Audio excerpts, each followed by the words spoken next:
Hey guys, welcome back again. So a lot of people have asked me how do I create this conversion chart or a performance chart or half circle KPI chart, whatever the name is, right? You might have seen this. You might be sitting in a meeting, someone presenting on the screen, showing this chart going left and right by changing a couple of numbers or a text. It's very, very simple. It may use as a service index. You've seen a service level has increased by X percentage compared to last year or last month or yesterday, or could be your customer satisfaction index. Whatever it is, you can do all that in a simple chart. All we're really going to use Excel and a couple of formulas, and you're using some charts, and we can make that. I'm going to show you exactly what I've done here today, take you through step by step, and we're going to start from scratch. The example that I've shown you is an NFT. It's a digital asset. A lot of people know about it now. So I have an Etsy shop where I sell this NFT Dashboard, which has as one of these charts, which call it flip rate, as a number of NFTs that I own, how much I've sold, how much has offers, like how many of them are still left. So those sort of things, it helps you give me a flip rate so that I know exactly how much I've converted and made some money out of it. So I will leave the link to in my description below so where you can actually access the NFT Dashboard for yourself. But today we're going to talk about this chart. Let's start off this, right? So we got NFT collections, a number of NFTs, and the status, whether it's sold or unsold, and then just a summary. Got total, and there's about 9 NFTs here, and how many has offers, how many has been sold, and just the conversion in terms of percentage. That's basically it, and just a chart that goes up and down. Let's say if I change this to sold, you can see the chart goes up and to the right. And then let's say if I say unsold, change another one to unsold, it goes back and forth. So it's very, very simple.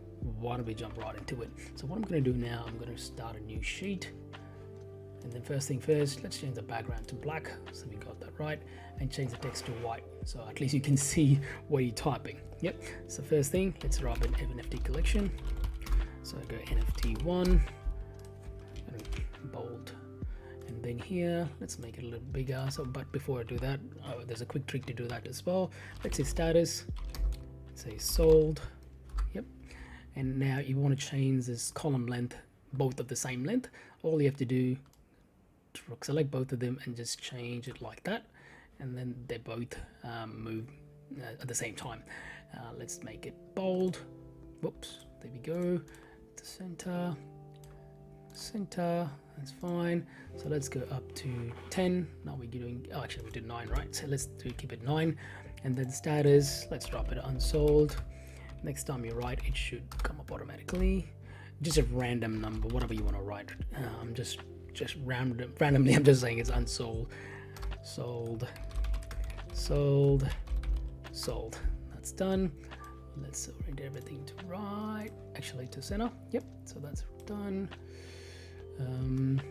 Let's go here. That's it. So that's first thing's done. Second thing we need to do is we need to write a summary. So for summary, we need to know how many NFTs there are. You can quickly tell by the number 1 to 9, but let's do a quick one here.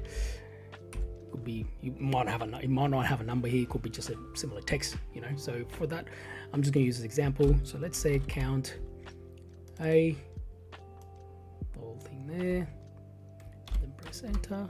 It should give me the total of the text that are available here, that are shown here.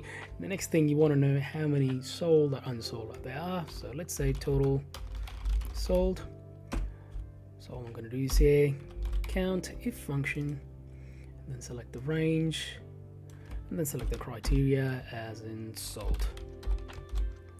So I'm going to quickly lock the cells by pressing F4. So that's number 6. So I'm going to separate this out. So I'm going to go over there. Yep. So we know exactly there's total 9 NFTs there are. So and then now 6 of them are sold. Let's count this. So 1, 2, 3, 4, 5, 6. That's correct. And we're going to do the same thing for unsold. Quickly drag and drop, which I've done. And then now same thing. I'm going to quickly drag and drop the same thing so I don't have to retype the whole thing, because I've locked the cells from F16 to F24. You can see that's locked. The only thing that I need to change here is just this one. That's done. So now that's add up to 3. So 1, 2, 3. But if I change this to sold now, you'll see that will change automatically, and still the total is 9. The total should always add up to 9 because that's how many we have over there. Yep. So now we've done the summary. The next thing we need to do is the actual percentage. So I'm going to call this as a conversion rate,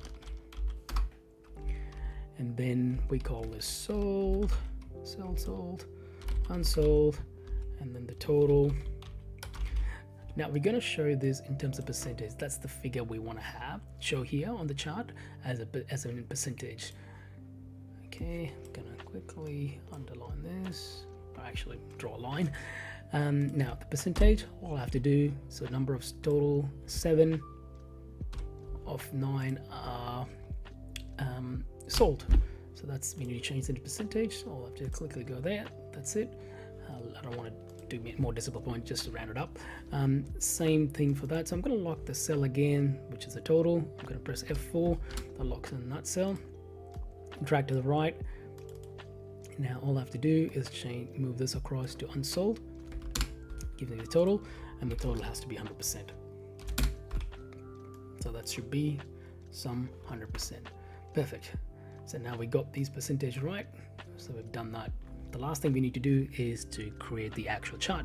To create the actual chart, all I'm going to do, I'm going to leave the selection as it is. Go to the insert, you can see the chart, and this chart section, we're going to select the donut. Yep, click that. Now I don't want all these titles and legends, so I'm going to click that, take that off, and then here, let's fill this with black. That's done. Now with these, with this chart here, I'm going to go to your format, and then here, let's say we actually want the fill. We're just going to check the outline, say no outline. That's done. Now the chart is kind of, this 100% is actually around here, but it's actually on this side, but we want to change the angle. So if you click on that, you can see, click on the chart, and then you can see here the angle of first slice. I'm going to change this to 270. If you click on that, that's gone. This one has gone to the bottom. Then you got the 78%, and then you got the 22%. So you can quickly hover your mouse over, and you can show you it tells you which percentage relates to which section of the chart. You can see that's 100%. So we don't want 100%. So all I'm going to do, click on that particular section of the chart, and then go to fill. Then no fill. So that's gone. Beautiful. We're getting somewhere. We're almost there. So I don't want to change. I don't want a border for this as well. So outline. Let's say no outline. So that's gone. Almost there, guys. So next thing we need to do is actually make it a little bit more effective, right? So let's click on this section of the chart and go to, maybe let's go to this format here. Yeah, why don't we leave this one here? It's like a glowy kind of effect, like a shadowy effect. I've got that one, so I want to change this color to the same as this one to match it up. So what I'm going to do, click on that, same thing. What color is that? That one there. That's done. All right, I think we're getting somewhere now. But what I'm going to do here now, because it looks the same, you need to have some sort of differentiation, right? Because we had a bit of a shady, not shady, a shadowy effect. So all I'm going to do, click here on that particular cell, and then go here, go to transparency, maybe leave it up to 90%. Now you can see it's a little bit dull, a lot dull compared to this one here. So that's done. That's great. So we're getting somewhere now. Now, next thing we need to do is actually need to add the text. All I have to do, click on the chart, go to insert, you can clear text box, create first text box, key text box here.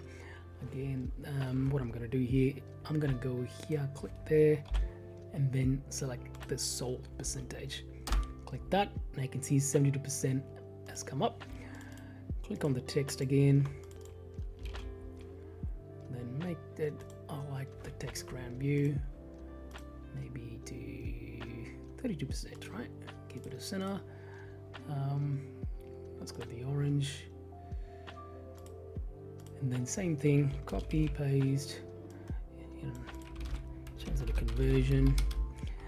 That's too big, so let's go to 18 or maybe 16. And still too big. Let's get it down a bit. Oops, here we go. conversion. Beautiful. I think that's all it is, guys, but we got to do one last thing, right? The color was slightly different and this text as well, but I'm trying to match it. Okay, we need 3 colors, so let's go with this one, the last one. Move into the orange, stand up that way, which is great, and we have this text in green, if I remember correctly. Let's go to green. Now we got that chart. How easy is that? How easy is that? This is insane. Pretty good, right? But let's test it out. So I'm gonna move this slightly there to the left. Again, leave it as it is. All right, let's go. So when I change the unsold here, the percentage here should change, and also the sold percentage should change relatively. So which means this percentage should change automatically, right? So let's say you got this change NFT actually this. Okay, let's for number 4. You've actually sold it. Let's go sold. How's that? How was that? That is great. See, if you go and change somewhere here instead, because mind you, there's actually formula there, you don't want to change anything, but what if you do? See, it goes over, so you don't want to do that, because everything should have to 9, which means it is 100%, so you got to be careful with that one. But yeah, always change here. And also at the moment, I've only shown up to this cell. You can actually add this cell, move everything across to the right and keep adding to a lot of rows, how many you want, and it will just calculate automatically, provided you've selected those cells here. And that's how you do your KPI chart or a conversion chart in our case. That's it, guys. Thank you.